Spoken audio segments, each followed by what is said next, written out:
The Box Seat, brought to you by our stable of sponsors: Woodland Stud, New Zealand Bloodstock Standardbred, Brecken Farms, Stonewall Stud, IRT, it's your horse and our passion, Australasian-wide Garrard's Horse and Hound, Ricciero Racing Stables, Lincoln Farms, the clubs Alexandra Park, Cambridge Raceway, Ashburton Trotting Club, Addington Raceway and Harness Racing New Zealand. Hi everyone, welcome to this edition of Your Box Seat. Absent, Michael Guerin's not with us. Who do we bring in? Yes, off the bench again, Matthew Cross. Hi to you, Matt. Thanks so much for making your time available to be on the show in the build-up to the race with Grins, which has got another couple of twists in the last 24 or 48 hours.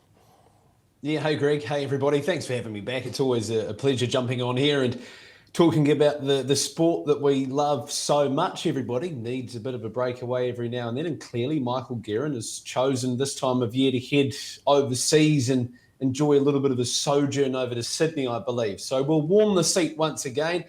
It's great to have something different to talk about at this time of year, isn't it, Cran? Getting out and about and talking to everybody about the race. There's so much chat around it, and looking forward to chatting with you on the show about it as well today. All right, plenty of variety today. We will have a look at the race a little bit later on. We've also got a piece from Canterbury Equine, delving in a little bit to what is scintigraphy all about. We talk about it plenty of times on the show. We also have Wayne Higgs on the show talking about Stylish Memphis, his charge, of course, for the race with Grins, and plenty of other information for you. But let's focus in on Addington Raceway, starting with last Friday night, the build-up towards the Fred Shaw Memorial Trotting Championship. We got to see that horse, Sunday Sun, once again. Here he is in front doing the business. He rolled to the top after stablemate Mataderos blew the start. That meant the front was there, and once again they couldn't get past him. Let's get Matthew Cross to bring him home and then hear from the connections of not only the winner but the second and third horses as well. By Heavyweight Hero and Five Wise Men, but it's Sunday's Sun, win 29, Sunday's Sun by 2, wins the Layman Hayward Trotters Classic and beats home Bolt for Brilliance, third in Heavyweight Hero. He just keeps on winning. Yeah, he does, Greg. He's an unbelievable horse, but saying that, he wasn't quite as sharp tonight, so hopefully he needed it badly, especially going into next week. Did he show any indication of that? Were there any signs during the week that perhaps he wouldn't be as good? Because he's still nearly gone a New Zealand record. Yeah, I know. Yeah, but so saying that, I sort of haven't screwed him right down. Like I've always said, there's a few good races coming up and left to go, especially like next week, then head straight north. So hopefully there's a bit of improvement and just need that run, and that's all it is. Pretty brave defence of that title, wasn't it? Yeah, no, he's gone great, and obviously the winner's gone great as he always does. But yeah, we hadn't had a race for a fair while, so I'm hoping it'll just bring him forward enough to be even more competitive. But we'll just have to wait and see. Well, that's more like it. Yeah, no, it's right with the old fella. He don't know what happened last week. He just put it down to an off night. So he's slowly getting better and better. He's getting a bit fitter as he's older. So hopefully if he can get a good draw next week and a similar run, you never know, third or fourth, might pick up some good money again. A couple of those come out, of course. Midnight Dash comes out of this week's race and the Dominator. But Matthew, he dominated again, win 29, as you mentioned in the call. Once he finds that position in front, he's incredibly hard to get past. But will he find it this week? That's going to be the crucial discussion point around the race, because he's got barrier 1, but he does have good early speed.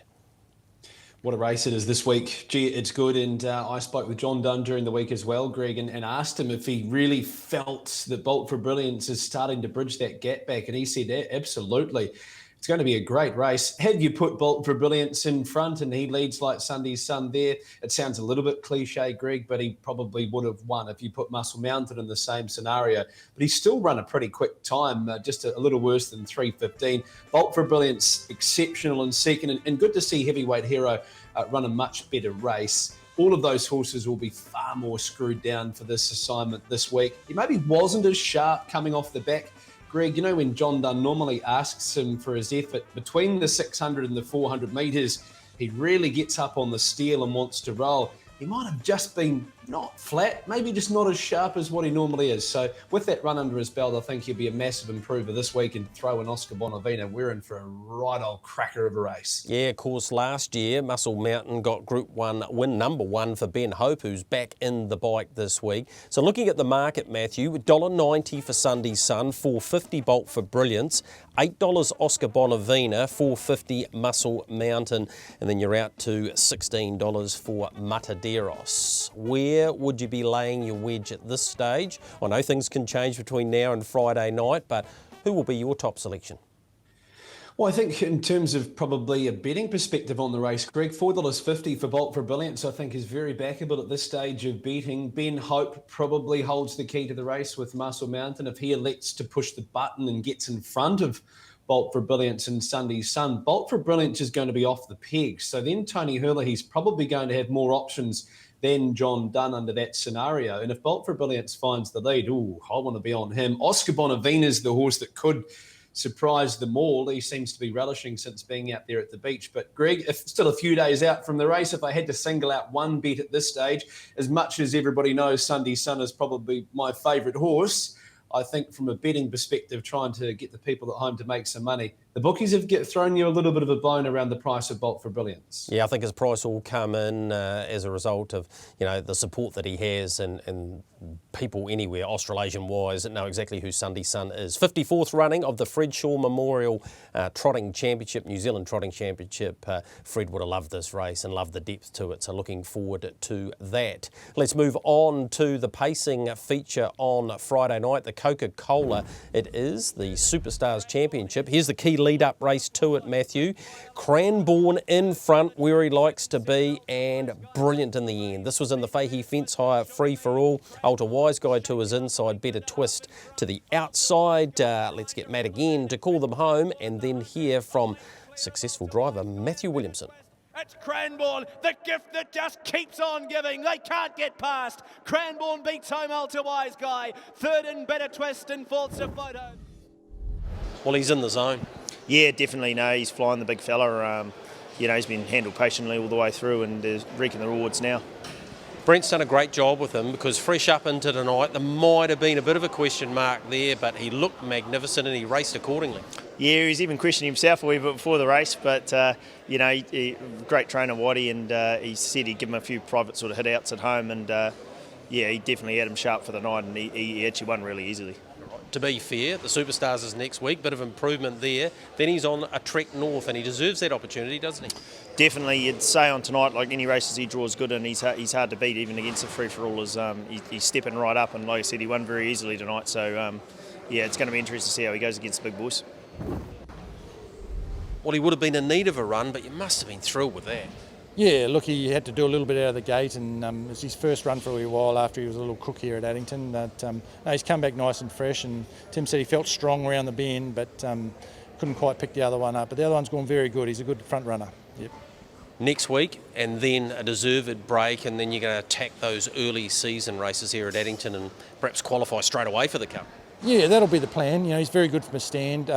He's dipped his toe in against some of the good ones in some races, travelled around a bit, done everything really good, and he has strengthened up. So we think with another 4 to 6 weeks, he should come back a bit stronger to match that speed.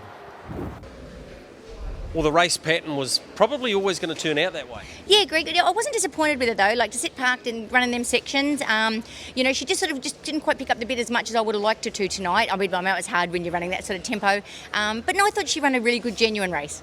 So next week, you wouldn't need to improve too much. Perhaps just have a bit better race tractability, I suppose, and better field position. Yeah, that's right, Greg. Yeah, I think it's always tough, in this grade having to sit parked. So, if she draws under some of them guys and she can find the fence, she's always great. But, in saying that, might just put the full blinds back on and let her get up on the job a bit more. So, she was good though. A pass mark? Yeah, he was a good run, Greg, probably from where he was. He found the line okay. I expect him to need it, so I think we'll be sharper next week. Bit to dissect there, back-to-back 27.5 quarters there from Cranbourne in front. Matthew made it difficult for anyone to make ground. Better Twist obviously not in this week, nor Shan Noble as a result of a bug in the Rolleston base of Mark Purdon and Hayden Cullen.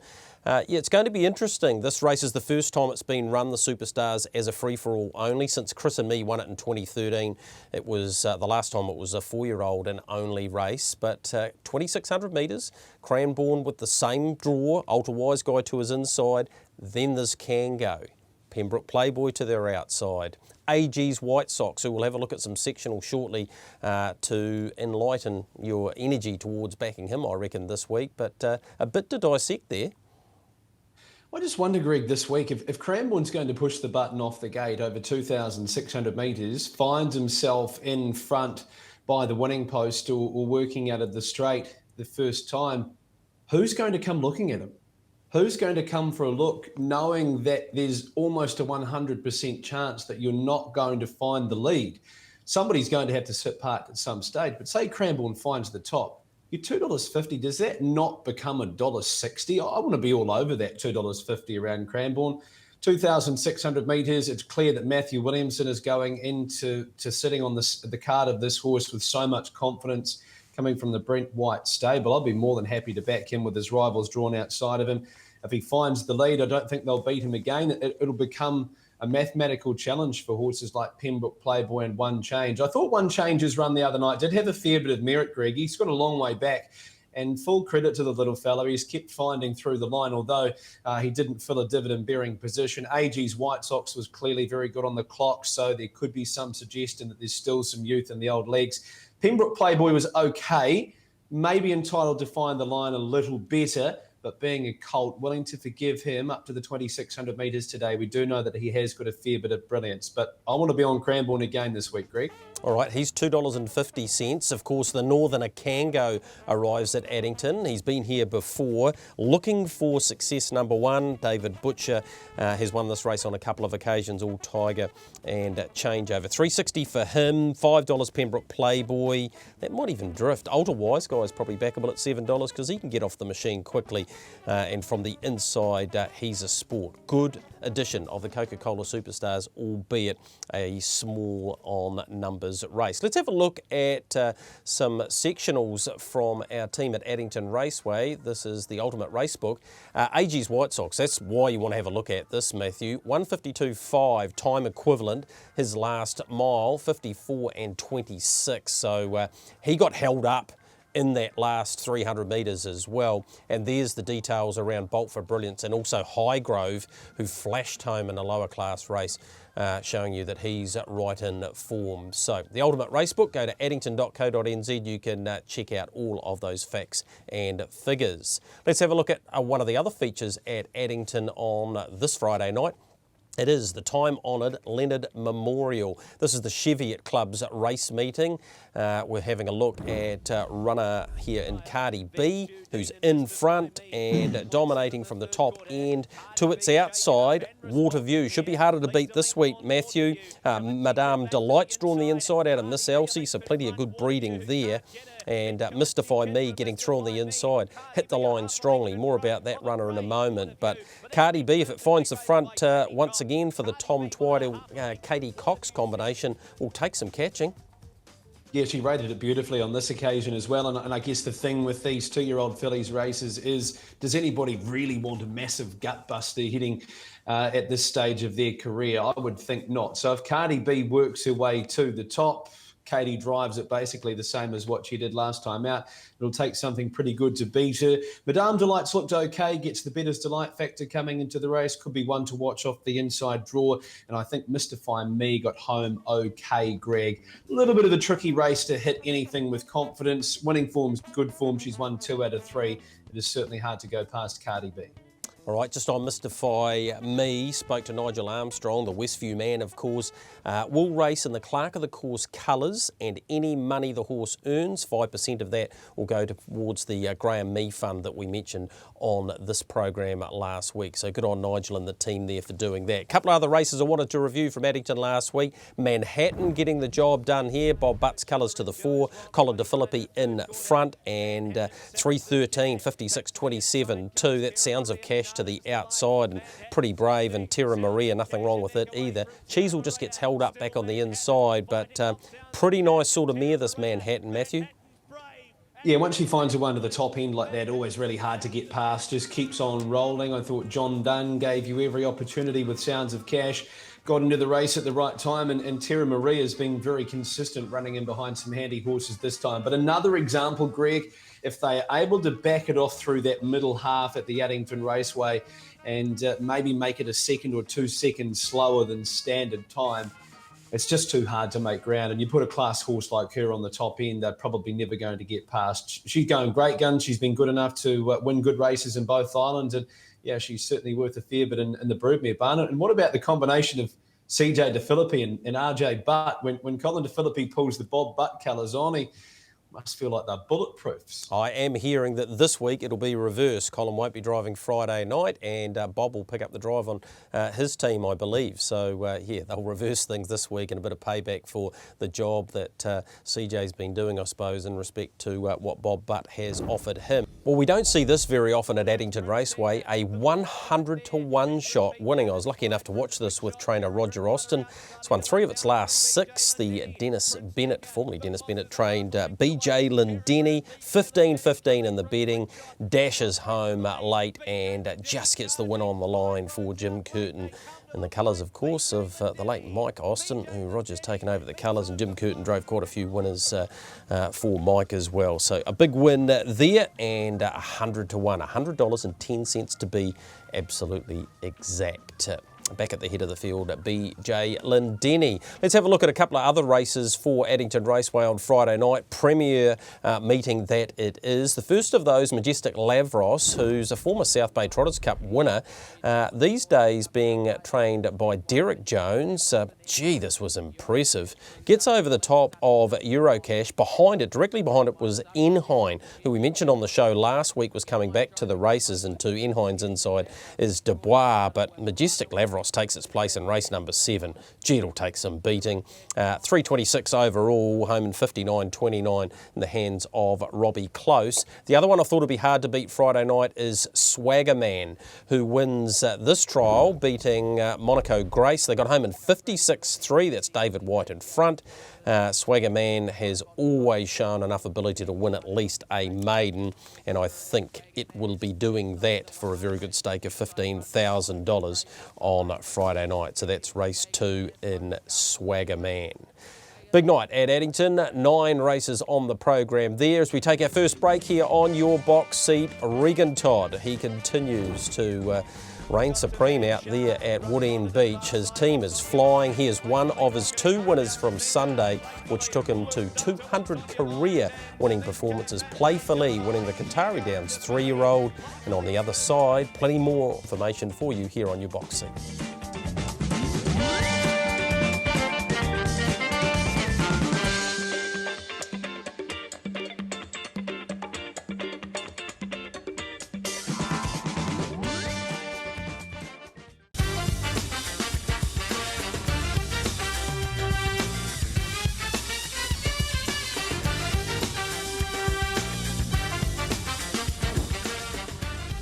Pretty poignant moment at Alexandra Park last Friday night. That's what we do. Successful in the Dickey colours. Of course, John Dickey and the late Richard Bright bred this horse. Richard lost his life in that awful boating tragedy. And yeah, pretty nice moment. Nice salute there from Zachary Butcher as well. And sometimes these races can put a small smile on the face of those involved. And yeah, Richard Bright would have been looking down, I'm sure, and enjoyed that. Right, speaking of the North Island, the race with grins had another twist to the tail this week. Let's have a look at the market before discussing that with Matthew Cross. So $2.40 self-assured, South Coast Arden $5, Spankham the same, Mark Dan at $11. And then you're getting out towards Hot and Treacherous 15, Stylish Memphis 17, and then Ultra Orlando Krug and Pembroke Playboy at $21. But Majestic Cruiser is currently in the market at $13, Matthew. This is him getting alongside Ultra Orlando. At the start of this race, he went back to last, moved round to sit parked. They don't often do this at Menangle and win. We do this with Garrards, of course, but he couldn't have done much more, Matthew, so much so it was Spellbound coming out of the race. He's now in it. Yeah, and what about the run of Stylish Memphis wide out as well, Greg? Considering the sectionals, they've run 54 and change on the way home. Firstly, Majestic Cruiser for a 7-year-old who's had well over 100 starts now, just so willing. I love how willing he was to the line. So clearly he's a happy horse that's in the zone. Speaking of happy horses in the zone, Greg, how about this trial? 238 and change from Self Assured. He is in absolute beast mode at the moment. He looks as good as I think he ever has. And I think he's probably the only horse at this stage, Greg, that I want to be on pre-draw for the race. Yeah, of course, Saturday night, that draw, 55.6, 26.4, the closing sectionals. He was clearly there for a decent hit out. Spankham in second, Mark Dan in third ahead of Hot and Treacherous. Here is South Coast Arden. Now, that's him in second position. Todd McFarlane drove him. Brent Mangos was in front. Spoke to Brent earlier this week. He said very pleased with where he's at. He'll go back to Cambridge on Thursday. They actually hit out over 2,400. He said, look, it wasn't overly fast. I only went 3:13 total, but home in 57 and 27, he said, really pleased with where he's at. So a trial for him on Thursday. Now, Matthew, you've been doing some work for Trackside, been out to Crandell Geddes. What's the latest on Krug?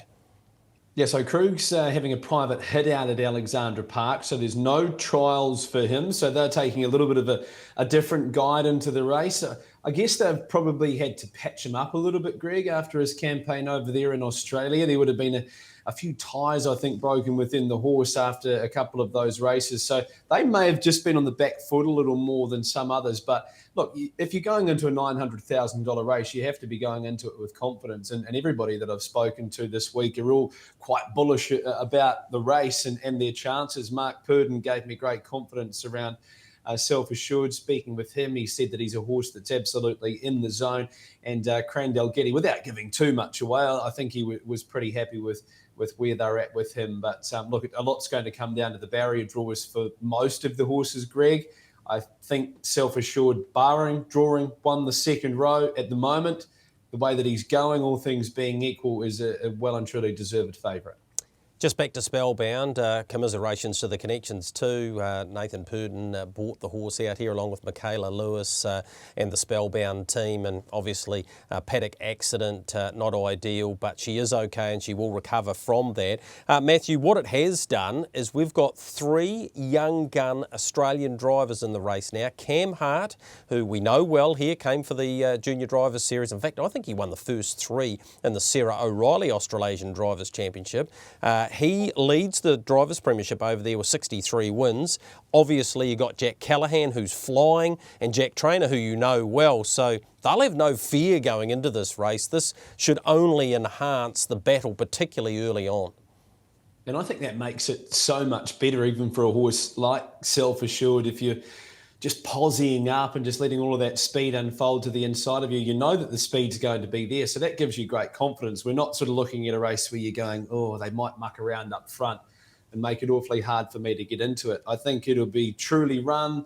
What do you reckon, Greg? Turning track, there's a couple of bends for them to go around. Are they a chance of going sort of 36 and a bit for 2,200 metres? They might even go quicker. Might even go quicker. Yeah. It's $900,000. Be no place for the faint-hearted. And on Majestic Cruiser, since joining Jason Grimson, it's won 7 of 18 starts. So clearly in great form, developed, of course, by Jeff Webster. Sticking with the race theme, of course, the breeder and owner of Stylish Memphis, who now is guaranteed barrier 1, is none other than Wayne Higgs. I got the chance to have a chat to him about what it means to be in the race with grins. When did you first hear about the concept of the race? And given that you've been in this game for a few decades, it'd be fair to say, did it excite you? Oh, look, I've been waiting for something like this to come along just as a racing enthusiast, because I like to see these good horses come together. And the race is just the perfect opportunity for people to showcase their support for the industry, and I'm in total favour of it, and I sort of wish I had a bit of a slot myself, actually. Well, you haven't got a slot, but you've got a horse that's made its way into the field, Stylish Memphis. Let's just wind the clock back a little bit, because your history in the game, I think you've trained over a couple of hundred winners, nearly driven 50. But the breeding side of thing in the last decade is almost taken or superseded all of that. It has, yeah. Look, I've been very fortunate to have picked up the mother of Stylish Memphis, Memphis Melody, and she produced a beautiful race mare and delightful Memphis, and of course she's gone on to leave Stylish Memphis. So that's sort of pretty much been enough to keep me actively involved, and I have a very good relationship with Mark Jones, who's trained all these horses out of the mare for me. So I'm not going to touch something when it's not broken. No, well, it's been a great result so far. I know you didn't pay a lot of money for the mother, and Delightful Memphis has done a magic job on the track, but Stylish Memphis has almost gone beyond that as well. Yeah, look, it used to be a bit of a talking point when the horses were coming through, and I'd go out and Mark would, I'd have a drive out there just before we turned the horses out. And both Mark and I felt that with Stylish Memphis, she just had that little bit of X factor over the top of Delightful Memphis. So I really couldn't believe our luck, because it is a luck when you can get two super mares out of the same mother. Yeah. And as it's proven, I think Stylish Memphis has shown that little bit more brilliance. The better's the light factor too, eh? Simple. Yep, pretty straightforward. Simple. Let's talk about her record at Menangle and the success you've had there. Group 1 success in the Oaks, your two-time ladyship, or as this year it was the Queen Elizabeth. Her mile record is sensational, and look, she's flown the Kiwi flag in these COVID times in many ways. Well, that's just hats off to Mark Jones and Jack Trainer. It's as simple as that. I mean, I don't need to get involved there. That's really just speaks volumes for how the horse has been handled. We've been fortunate enough to have the horse handled wherever it's gone throughout its racing career, and expertly, and the results have proven to be what they are today. All right, Barrett Holmes, how did they approach you, and what was the process to getting her into the race? Yeah, so again, thanks to Mark and Grant having a bit of a conversation. It's Grant Einon. Correct, Yep. sorry. And Grant's heads up basically a syndicate for that slot, and they are delighted to have her as their representative, and we're delighted to have them on board. Was one of the key factors for them, and I suppose for you in many ways, the preferential barrier position of one, which now could be one or two, with another mare in the race, being Spellbound. Was that the attraction, or one of the attractions for them, and for you for that matter? I would say for them, definitely, and for us, I think that was the difference between us wanting to go into the race or not going into the race. Were the negotiations difficult, or were they pretty straightforward? And is it contractual? Is there a contract? So there is a contract, and I can say that they have been fantastic to deal with, and it's as simple as that. Yep, well, he's a businessman, Grant. He knows his way around a good horse. He's had a couple himself, and Classy Brigade springs to mind. So I'm picking it wouldn't have been that difficult. No, I think he's a racing enthusiast through and through, and that showed to me in our dealings, and we both got the industry at heart, and we're just excited to have a crack. 900,000, 2,200 metres, round Cambridge, which often is draw dependent, and you're guaranteed one or two. It's got to excite you. Look, I've looked at the whole field, and I just don't think you could rule any horse out of that race. It's perfectly balanced, and with the mares having that little advantage, they're going to need every ounce of luck, but they may just get it on the day. It's infectious, isn't it? The race, and a guy like Wayne Higgs, who's been in the game for a long time, Matthew. As I said, he trained a couple of hundred winners and nearly driven 50, so he's been around it for a while. He's fallen on his feet with this breed, though, and I like the way Stylish Memphis got home last Saturday night. She was a long way off them, and I spoke to Mark Jones. He said, I thought she might have gone a length better, but with the trip over here, Jack Trainer will bring her along with Majestic Cruiser for Jason Grimson. He won't arrive till the day before the races, but yeah, I thought Stylish Memphis did enough. Can she win it? Cambridge is a funny track. Sometimes sitting in the trail is the right place to be. She has enough early speed to at least hold her posse, in my opinion, maybe three the fence, but yeah, it's a good spot to be there, especially if they're going very, very hard. And she's already got the advantage over Majestic Cruiser from that race the other night. So if you want to play head-on-head war with the two horses, she's at a massive advantage. I don't think she could have gone any better. And probably a tough ask to think that she would go any better on a 54.6 last half, coming wide from back in the field against those class of horses. She found the line. She's a mare going with confidence, and with mares, they need to have that confidence going forward, and that she will have. And like you say, Jack Trainer's a young guy who certainly doesn't lack in confidence, and I think that's where the game's going now, Greg. Much like you watch a Formula One sport, the youth coming through have just brought this new aura around them, this newfound confidence. You add in a little bit of an Australian flair on top of that, she'll be all guns blazing early. Good luck to Jack and the team. Jack grew up down in the south there around the Fulbury Park days. I'm sure that his mum, Daryl, and Anne will be watching on with a real proud look on their face, and good luck to him. I hope that they go well. All right, crucial things. Saturday night barrier draw, obviously.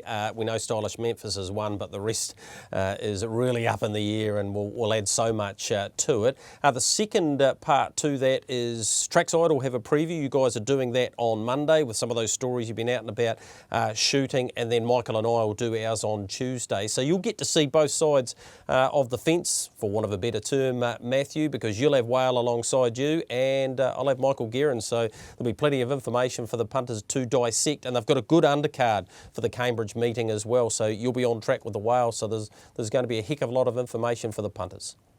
Yeah, a few differing opinions, I would imagine, between the four of us, Greg, for sure. And I guess if you're looking at the barrier draw, you're going in with Stylish Memphis now, as tough as it was to see Spellbound come out. You're sort of going in with a fair bit of confidence.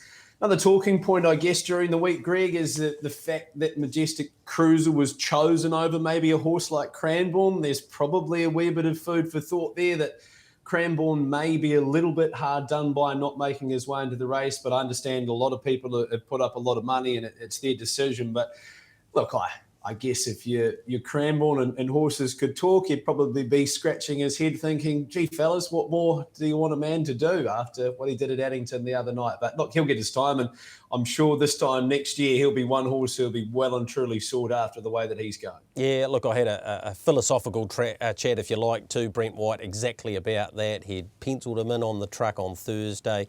He said sometimes these things happen for a reason. He's favourite now to win the Coca-Cola Superstars, and like you say, his plan originally was to get through this race Friday night, get up and have a real crack at the Taylor Mile, and who knows after that. So he's not deviating from that at all. It was just a slight bump in the road there, a $900,000 bump that might have changed things. And if he had got up there, I'm sure that he would have done them, the connections, very, very proud. All right, something a bit different here on your box seat. Had a chance earlier in the week to go out and catch up with the people from Canterbury Equine to find out a little bit more about what they have to offer in the veterinary sense. And I started off by talking to the new proprietor there, and Hamish Rankin. Hamish, the Canterbury Equine Clinic is synonymous with horses in Canterbury and the South Island. Yes, it is. Yes, it is. It's a practice that was set up by Bill and Peter Scholes probably about 45 years ago now. And then Bill obviously took over from Peter and moved to this premises about 25, 28 years ago. And then over the time, other people have been involved. Yeah, very much an establishment. Yep, Bill Bishop, of course, we're talking about there. Some of the stuff we've been able to have a look at today is, well, it's exclusive to this place, starting with scintigraphy. Absolutely, yeah. Nuclear scintigraphy is we find it a very useful tool in diagnosing lameness and diagnosing soreness in horses, and it's something that you can only get here in the South Island. Is only available here at the Canterbury Equine Clinic. So it's something that we do have and we've set up over the last sort of 17 years. The place is evolving and developing, so what are some of the other services that you guys offer? Well, we've got a full surgery service, so from emergency, we offer a 24/7 surgical referral centre here, so people can send things in from all over the South Island. We've got a full surgery service from arthroscopy to colics to upper respiratory tract surgeries. As surgeries got better, the younger surgeons have come through with better skills and better techniques, and they have taken it to new levels, so we do a lot of standing surgery these days as well, so standing laser surgery, upper respiratory tract surgery standing. We can now do tiebacks standing, which is a newer a newer procedure. And yeah, I mean, it is, with the years, the results are better too, as well as the surgical techniques evolving over time, You have your own farrier, you have dentistry options as well, so it's pretty much all covered. Oh, absolutely, yeah. And then we have an ambulatory service that does a lot of sport horse lameness, a lot of racetrack lameness work as well. So I personally spend a lot of time at the racetrack. But yeah, so we have 6 vets working here all together, and each of them have a particular interest. And then we also now have one of our vets who's very experienced in advanced reproductive services. So she does some embryo transfer. She's looking to do some egg retrieval to really make it, a little bit better. And we do a lot of frozen and fresh artificial insemination here too. So yeah. All right, we're going to go and have a look at a bit of surgery, a bit of scintigraphy, and see how it all works. And yeah, really appreciate the opportunity to come and have a look at what it is, Canterbury Equine Clinic, and what it's all about. Thank you very much. Appreciate it. Shelley, we've just had the opportunity to witness some surgery, so talk me through what we were watching. So we were watching a hernia repair and closed castration under general anaesthesia. Yeah, so we induced general anaesthesia in the horse to make him go asleep, and then positioned him on the table. Hamish and I both did the surgery just because it was more than one procedure, so we try and keep the surgery time as quick as possible. So having 2 surgeons there obviously speeds things up a bit. And yeah, we repaired an umbilical hernia that the horse had had since a foal, and it was so big that there were intestines coming under the skin, and so that's why it has to be repaired. So we did that, and then we removed the testicles with a closed castration. Doing it in the hospital means that there's a much less chance of infection, and also a lower rate of complications, such as intestine coming out through the surgery site and things like that. So, yeah, very interesting stuff. What about how often do you do that, and how many surgeries do you have here at Canterbury Equine each week? Yeah, so we probably do about 4 to 5 routine surgeries a week. It's definitely busier in spring and summer, and then a bit quieter in autumn and winter. And then we do about probably another 40 to 50 emergency surgeries on top of that as well. So yeah, it works out roughly 1 surgery a day. We do a lot of hernia repairs and a reasonable number of closed castrations. Yeah. Right, so you're the head of surgery here, you've got 5 other vets and a whole lot of other staff, so it's a pretty busy place. Yeah, it is, yeah. Definitely has its busy weeks where sleep is at a premium, but it's good. Everybody gets along, everybody's willing to help out, and the good thing about here is that we all help each other with the cases, so you never really just get one vet's opinion. If you've got a really interesting case or something that's a bit trickier than usual, there's usually at least 2 or 3 vets kind of nutting it out together, yeah, which is good. Danny, we hear a lot about scintigraphy, but just explain to me what it is and how it works. Yeah, so we inject a radioactive compound, which you guys probably know as the dye, into the horse, which is taken up into a bone marker, which in areas of inflammation there'll be more bone turnover, so you see it as, we call them hot spots.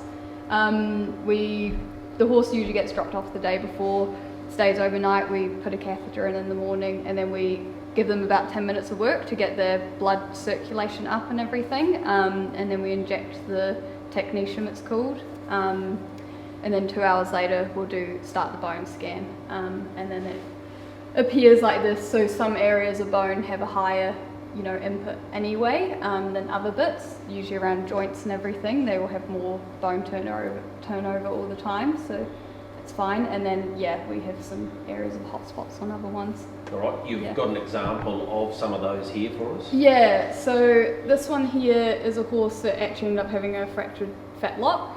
And you can see that this is actually really hot because it's taken away a lot of detail out of the other legs. So there's so much inflammation going on in that leg, it's kind of sucked it all towards it.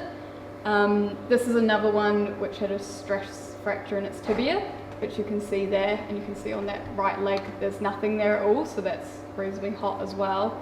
And then this is the only thing we see that's not bony on bone scan, and it's actually chronic tie-up horses. You can see the muscle striations down there, so we could tell that this horse is a repeat offender for tie-up, that one. Yeah.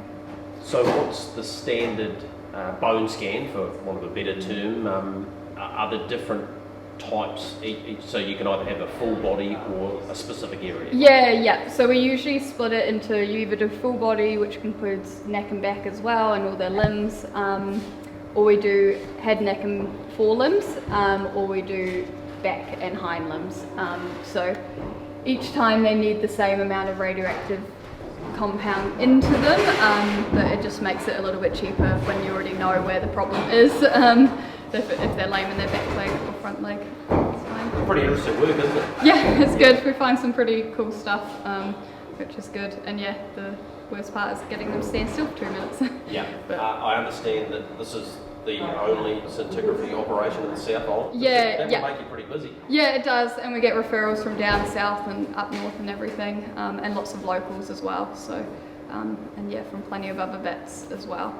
The scintigraphy, like, we end up with all the pictures after, and it kind of just gives us a roadmap to follow on where the problems might be. So usually do end up needing further imaging after, either x-rays or ultrasound. But at least it's like, okay, just do the fetlock or just do the hock and stuff, and saves people money that way.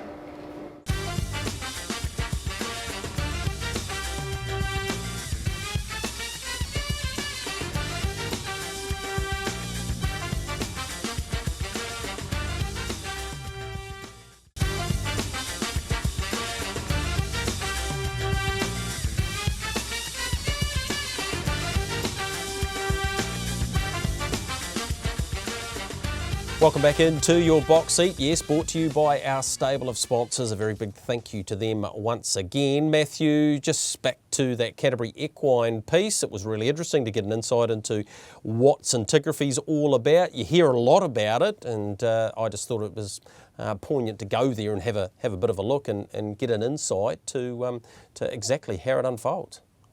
Yeah, and great for people at home as well. I guess that you've got your $1 each way back as at home, or you've got your 100 each way back as at home, or you've got people who don't bet at all and simply watch the show for the enjoyment of harness racing. And I'm always a massive fan of the work that you guys do and getting the behind the scenes stories. And yeah, I guess I learned a little bit out of that as well. As an avid horse lover and yourself, you know that often it can be frustrating if you're campaigning a horse and something goes wrong. You get the vet to check over it, you can feel around everywhere and try and find something out, but then it can become a head scratcher. For example, a horse like Spankin, they were scratching their head around him while his campaign went off. So he went and got looked over by the scintigraphy. And I know that there's many horses that have been up there to the one in Matamata.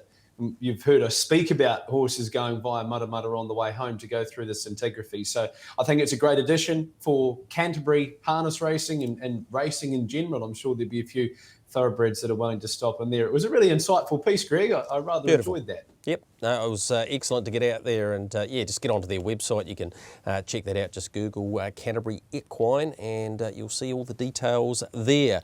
Right, we need to have a look at Rough and Ready, getting the business done here. You know, David Butcher, Matthew's only driven him 7 times for 4 wins. Really click. Spoke to Anna Donnelly on SENZ Trots Talk on Sunday. She said they just go together like hand in glove. And Downs, the stablemate here in Bad Medicine, who I think actually hit the lead, but Rough and Ready was able to boot back. Win 11 at start number 60, over $100,000 in the bank. The Waikato Manawatu City of Palmerston North Cups in his last 3, and he heads to the Country Cups Championship at Addington on Easter Saturday night for $100,000. He did that, I think it was off 35 metres, Matthew, so looped the field at Manawatu. We don't see that too often. And so dangerous in front. He's such a dangerous horse when he gets on the top end. What about the drive late from David Butcher?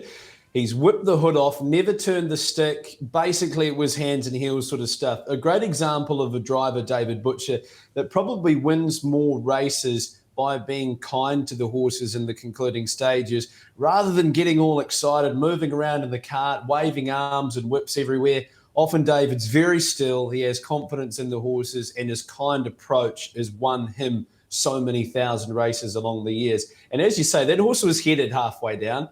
I just wonder if the result had been the same if David had have turned the stick and tried him with that over the concluding stages, whether he would have fought back. I reckon his kind approach won him that race for sure. And like I say, a great front runner. Yeah, 2,500 odd wins for DJB, and the horse at Addington Raceway, if he can find the front, will take some catching there. Right, let's head to a bit of a preview now. Decent meeting at Winton on Sunday. Darling Me, this is her 2 starts back, Matthew, 151.8. Since then, she was second last week, having to sit outside He's a Sport. Gee, she'll take some beating in the Southern Bell final. It's an excellent addition. Terrific series down there, but she's quality. To her outside, Life's a Beach and Maybelline, the likes of Folklore in there, Better's Tart from the inside. So there's some depth to it. They race for 25,000 on Saturday afternoon. She's come up with barrier 3, and she'll take a heck of a lot of stopping from there. And back in distance as well too, Greg. I think she was a little bit undone by the circumstances at Addington last week. Just with He's a Sport settling in front, it was always going to be a case of once Tim Williams went, Colin De Philippi was going to keep that advantage over her. And once he found the lead and she had to sit part, she was probably never going to beat him. She's a very, very good mare. And I think back in distance as well, he'll be able to just posse up like he did in that replay that we've seen, save her up and unleash her late. Class horse of the field. And I'd certainly be happy to be on. Looks a great day of betting down there, Greg. Yeah, it really is. We'll have a look at another one of the races that features there, another qualifier for that Country Cups Championship. Speaking of Stonewall Stud and Steve and Amanda Telfer, here's an opportunity for you, Matthew. If you want to take a 1%, 2.5% or 5%, you can see the figures there, $2,042 and just $36 monthly fixed fee there. Jill Stockman's in charge of this. Jill Stockman at stonewallstud.co.nz. You see her mobile number there. Bit of details about the Black Colt out of Alta Leone. So, gee, it's a heck of a family. Gracious Knight, who not only won an Easter Cup, won a New Zealand Cup as well. So go to stonewallstud.co.nz, an opportunity. And what they offer, Matthew, is something for everyone. 1%, 2.5%, 5%, whatever you like. There's plenty of opportunity at their website, and they're part of, a great syndication opportunity throughout the country. We have it with Lincoln Farms, we have it with partnerships with Woodlands and the like. So yeah, it really is a great opportunity to get into the ownership. And you know what I love about them too, Greg? Their entire brand. You see those colours now, they roll into the Addington Raceway and they just add that extra dimension of a dominant stable coming in. So rather than having your 3 dominant stables, now we're looking at 4 or 5 sets of colours in a race that have so much respect. I think Tim Williams is driving them with a fair bit of purpose as well, which I like, and I understand that the team like that as well.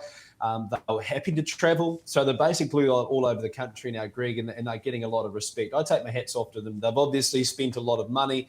They're backing a lot of people as well. So they're going to reap the rewards. And yeah, I love seeing them at the Addington Raceway. They're a set of colours that I enjoy seeing move around mid-race and put a bit of pressure on. And like I say, they add that extra dimension, which I think we certainly need. Yeah, they're at the top of the Trainers Premiership, and you can bet into the Premierships, trainers, drivers and junior drivers at tab.co.nz. Speaking of Country Cups, let's have a look at Idealism, finishing second behind Tearlaw Toll, who subsequently run third in that He's a Sport Darling Me race we just spoke about. But Idealism, I think, will take a heck of a lot of beating in the Winton Businesses Cup.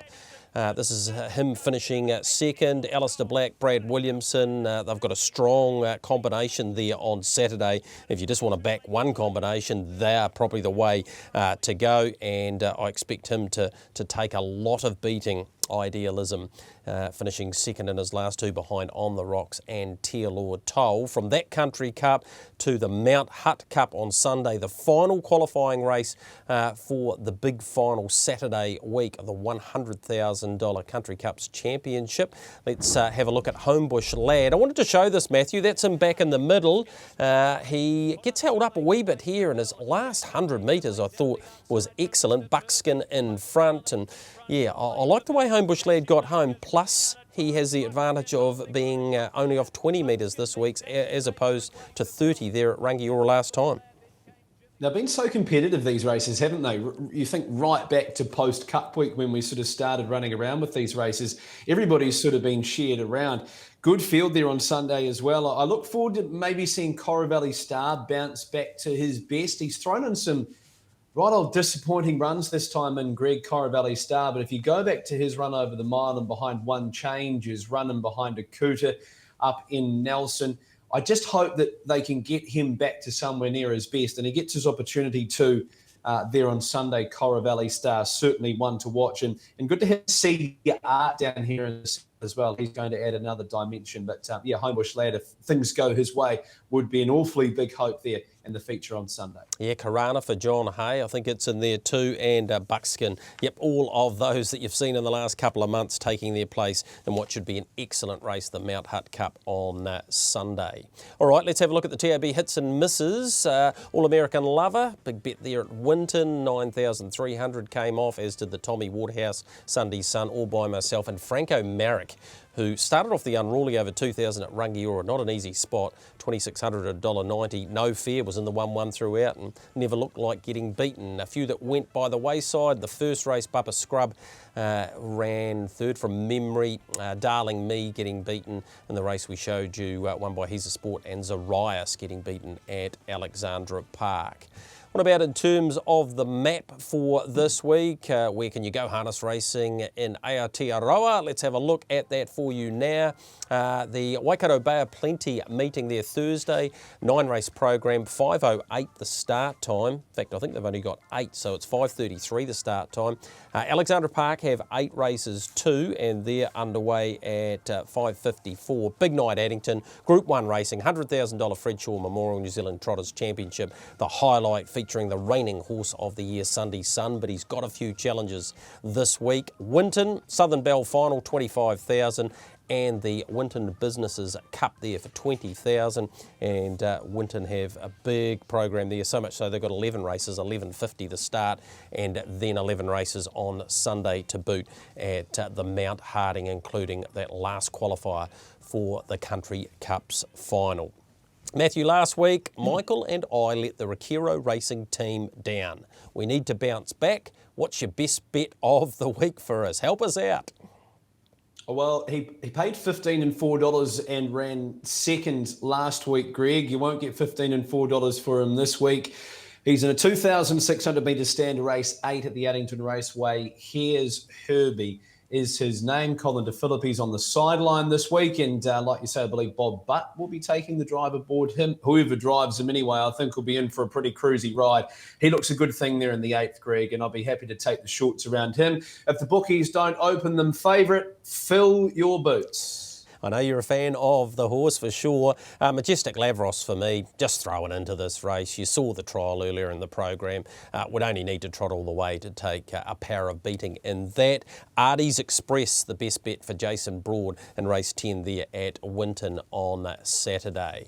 Matthew, a lot to look forward to. Friday night in particular at Addington Raceway, we do go Group 1 racing. The all-important, the Race with Grins barrier draw on Saturday night, and then the preview shows Monday and Tuesday, building into next Thursday, Easter Thursday night. Man, there's going to be some news. There's always news around these types of races, and we've had some in the last 48 hours. It's probably not over yet.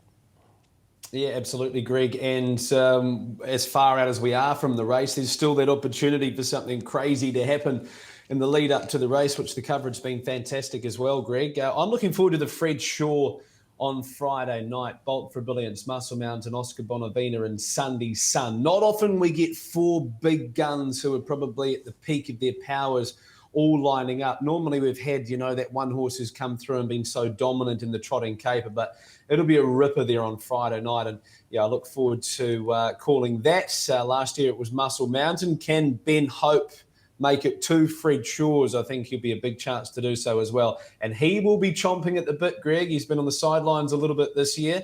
So I'm sure that he'll be coming in with a point to prove with Muscle Mountain, a horse that gives him great confidence, and he gives the horse great confidence as well. So good luck to all involved there on Friday night. Yep, look forward to seeing you out there, Matthew. That's been your box seat for this week. A big thank you to our stable of sponsors. Back with Michael Guerin to preview the Race with Grins next week. Go to therace.nz if you want to get your tickets. Get along there and enjoy the action at Cambridge Raceway. That's your box seat. I'll see you in 7 days.